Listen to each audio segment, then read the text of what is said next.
So the hottest topic in Nigeria this morning is a story that happened to ex-governor of Imo State, Senator Rochas Okorocha, where EFCC operatives went to his house in Abuja to arrest him, and there was a total 10-hour standoff between him and the EFCC.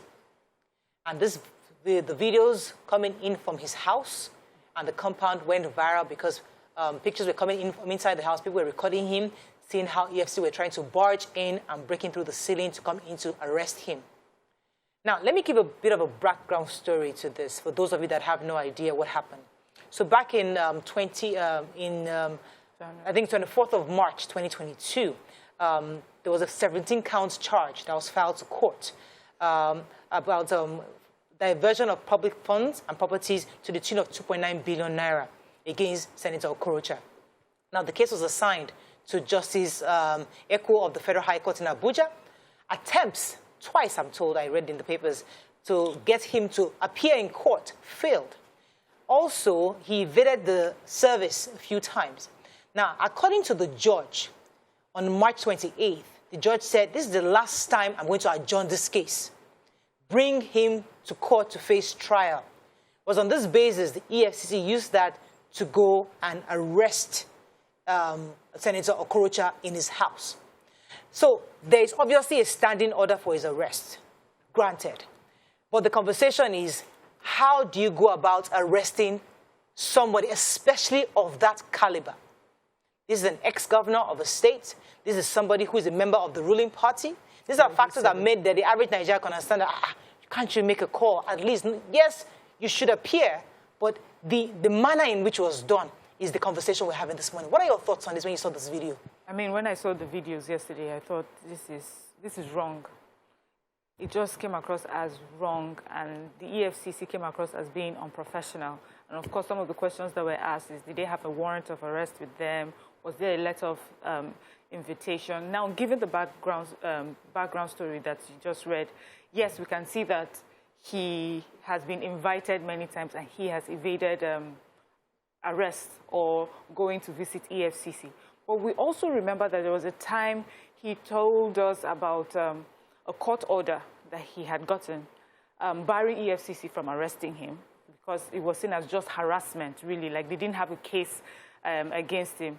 And I remember there was a time he visited with the president as well concerning this constant harassment back and forth with the EFCC.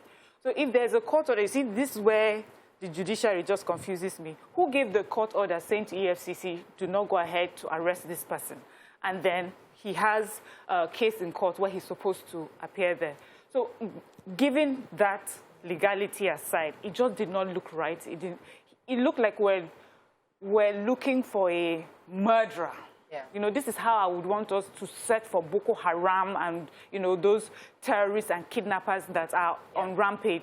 But for a man who seems to have, is a well-known face, a well-known name, with property in Nigeria that could have been seized, you know, influence, clout. I just feel that this is the sort of person that you could have invited, you could have found a way to arrest him in a way that did not look so... Yeah, demeaning. Yes. So what I see here is, you know, if you refuse to go, and according to the news, a justice was saying, get him in court. So he needs to come to court to be arraigned properly, to either plead guilty or not to any of the charges against him, and he's refusing to. And this is what we see. If he was just an ordinary Nigerian, he will be in court. You know, he will show up. He didn't have to get to this point. There's nothing so grand. This is not a military. What I saw yesterday reminded me of the Babangida Abacha kind of thing that, you know, those of my friends within the command, that their fathers were officers, were living, dreading that it will happen to their parents. And, you know, I was thinking, what's it courage like that? You know, if it was those military days, that happens. We will fear that that father will never come back. And if he ever appears after, it will be a dear story, you know. This is a simple matter, a criminal matter in a democracy. You show up in court, and fortunately for him, he can afford his lawyers. If he wanted 10,000 of them, they will show up, they'll prepare a great defense for him, and this can, you know, and he can eventually get an acquittal.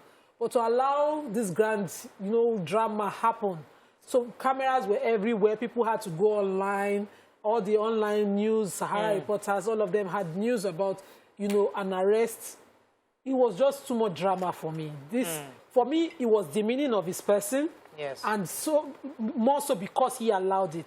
If the EFCC invited him, he simply shows up. If they want to arrest him at his house, when they show him a warrant of arrest, you simply follow. Yeah. You know, without, you know, elaborating the whole thing. How about the court order that says that he, you know, and especially because the court order that find him to court. So when the court says, when a judge says, get him to court, that's an arrest order. Find a way to bring him, dead or alive, bundle, anyhow, get him to court. But there's also a court order saying that EFCC should not harass him or arrest him. He had gone, you know, he was on the show, and he also referred to this order. He had gone at some point to get a court order restraining the EFCC from proceeding with these investigations. And he said he got that order, which I felt, I didn't read the judgment, was impossible. If a security agency within the country is investigating a crime, there's nothing that will restrict them. We saw this drama start in Jonathan's time when ministers get perpetual injunction against me, or they would not even show up. Even the National Assembly cannot even Let me bring this conversation to top because another angle is that, you see, it's quite suspicious that a man who is a presidential candidate or aspirant and is getting ready for his presidential screening, the day of his screening is the day EFCC now decided to come. So people are thinking, is this politically motivated? I mean, and the fact that he sees Rochas Okorocha, for heaven's sakes, couldn't he have made one call? Because he doesn't have a President Buhari's on the speed dial. You would think that he will call somebody, say, I'm on my way. Could you get these guys off? We can do this thing another day, but let me go do my screening. So the idea that the idea that we are all thinking there should be somebody to call to evade justice, and it's a normal thing, is a problem. If somebody comes to arrest you and they have a warrant and it is from a judge, you should have no reason to even think you should call somebody. Now, I'm not saying that the conspiracy theory of the fact that they are trying to keep him away from going for his screening is not on ground, because it is so obvious. A man was supposed to go for screening on a date. You did not meet him at the screening point where you won't have to break door. There were many other more humane ways to do this thing, and he also should have handled the situation in a better way, because if